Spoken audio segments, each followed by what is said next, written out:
For those of you who have been watching these videos, you know that typically I interview a member of the JFCS staff. Today we're doing something a little bit different. Today I'm meeting with Carey Harris. Carey is the CEO of Literacy Pittsburgh, another great organization, an organization that JFCS partners with on a number of different initiatives. Good morning, Carey. How you doing? Good, thanks. Thanks for having me, Jordan. Absolutely. Carey, could you start by telling us a little bit about yourself and what got you started in this field? Sure. So, I am in this job for about 2 years at Literacy Pittsburgh, just a little over 2 years.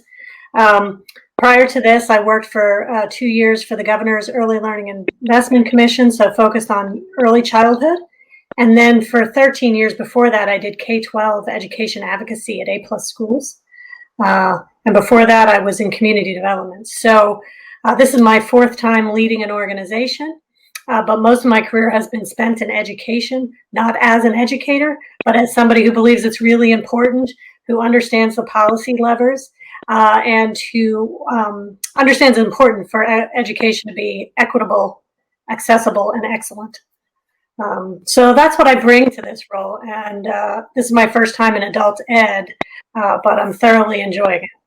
Great, I'm glad you are, and I'm glad that the field has you contributing to it now. For you, Carey, what would you say are some of the most exciting ways in which Literacy Pittsburgh is changing the lives of members of our community? Well, we always say that we're here for those that have been left behind, those that have just arrived, and those who never give up. That I call them our never give upper students. And we've always done really great work. The organization has always done really great work helping people transition as adults and sort of rebuild their American dreams. But we have some really exciting things happening now in the midst of the pandemic that I think are worth sharing. We've invested significantly in digital skills. So growing the digital skills of our students. We started this work right before the pandemic hit. Never did we imagine how relevant it was going to be. But we've really invested in equipment and technology for students, in professional development for our instructors and our tutors, and in curricula to really help build skills. Because as you know, there's almost no job on the planet that doesn't require some digital skills at this stage, and the need to be flexible and being able to learn new things all the time in a digital world. So we've made a big investment there. The second thing we're doing right in this moment is around construction. We have partnered with the Builders Guild of Western Pennsylvania, and we are figuring out how to pair adult basic education with actual career building, skill building. So we've been working with the Builders Guild to teach math for the trades. And we're about to launch an exciting program with them where if you participate, you can get your GED, you can get your pre-apprenticeship certificate, and at the end be ready for the apprenticeship exam and most likely get a job with a major construction employer in the region. So we're pretty excited about that. Oh yeah, I mean, it sounds like both of our organizations are really heavily focused on helping to build the regional economy and making sure that people can get through this pandemic as smoothly as possible. And if employment is a barrier, which I know it is for many people, trying to come up with innovative ways of helping to address that. Correct. So that important work. Yeah. Yeah. So JFCS and Literacy Pittsburgh also do some collaborative work together, and especially on projects that serve immigrants. And I'm curious, what do you think makes these collaborative initiatives different than the kind of work that each of our agencies does separately? I think our collaboration with JFCS is like the best of both organizations, right? I think what it does is allows JFCS to do what you're good at, and we focus on what we're good at, which we do basic skills, right? We're an education organization. And when we work with JFCS, we can focus on what we're good at, and you all bring in the human service delivery aspect that we don't do. So I think for us, it makes all the difference, because oftentimes those human service issues, whether it be critical needs navigation, whether it be citizenship, legal advocacy, whether it be career services. That's a big one for us. All those things are essential for education to work. So education is necessary, but insufficient without those things that JF and CS brings to the table. So I think together we're collaborating. Both organizations are better, and I think the people we serve, we're reducing a lot of the friction for them, and we work so much together and so frequently and so well that I think it probably. My hope is anyway, it feels seamless, right, to the client. So with all that, I mean, our clients, with all the needs they have, it can be a little overwhelming, the work that we do with clients, especially when you load on a pandemic onto everything else that happens in people's lives.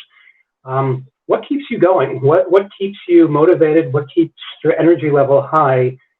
Even with the overwhelming nature of the work that you all do at Literacy Pittsburgh? Well, I think I'd be remiss if I didn't say good partners, right? So it's nice to know that you're not in it alone. And I think we are often energized working with JFCS as we all come as willing partners, and we see a problem and we're willing to wrestle to figure out how to solve it.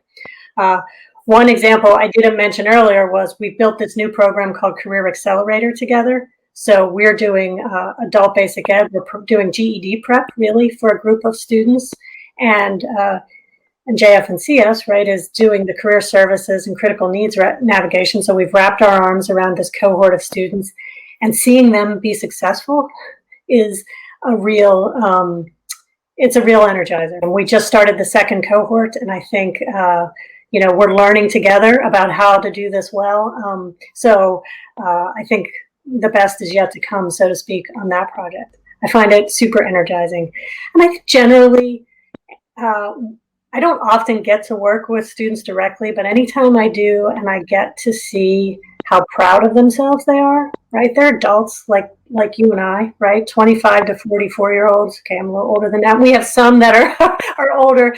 But just to recognize like how hard they're working and how proud they are of what they've accomplished is really gratifying. And we didn't do it for them, they did it. And that's why they're so proud. Last week, we had a good example.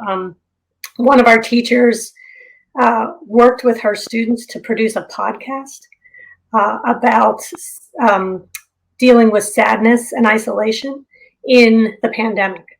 So this is a group of English language learners that were using the podcast as a way to build their English skills, but they also learned how to produce a podcast. And it was amazingly well done.